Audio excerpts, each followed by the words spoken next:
Let's go over the real simple step-by-step process to canning green beans straight from your garden. This is a really simple process and everyone in the family can help. And if you have never pressure canned before, this is a great one to start with. First thing we did was pick all the green beans, and then we brought them inside, gave them a little rinse, and now we're pinching off the ends, and then we're snapping the green beans into 3 or 4 bite-sized pieces. Next step, we're going to boil some water on the stove. I have water in my kettle and in this pot. I've washed the jars and I've kept them in the oven with the oven on 200 just to keep them warm while we're getting everything ready. If you have a dishwasher, just wash them in the dishwasher and leave the dishwasher closed until you're ready to go. It's always important to fill a hot jar if you're filling it with hot liquid, otherwise your jar might crack on you or explode. We're going to use a wide mouth funnel and we're going to fill it with green beans. Then we're going to top those off with water, and you need to fill until right under the bottom rims, called 1 inch of headspace. You can also add some salt to your jars if you want to, but I never do. I prefer to season my food when I am using it in a recipe instead of before.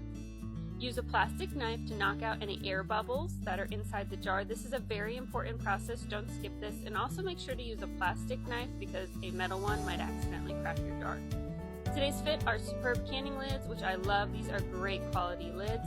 I've washed them in hot soapy water, and then I put them in this bowl of warm water to soften the seals, and then we're going to put them on top of our jar and tighten our jars to fingertip tightness, which means tighten your jar until you hit resistance and give it just a little extra oomph, and then they'll be ready to go into our canner.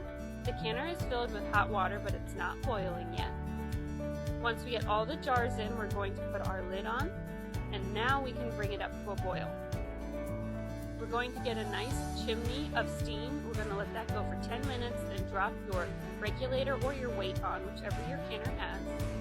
For us, it's 11 pounds pressure for 25 minutes, but if you live at a very high altitude, you'll need to Google the altitude chart because it might change your pressure and timing. After the time is done, we turn the pressure canner off and we just let it sit till it gets back to 0, and then we wait an extra 5 minutes.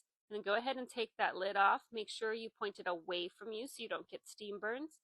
You're going to lift out your jars, let them sit on the counter for 24 hours, then you can remove the rings and they're ready to be stored.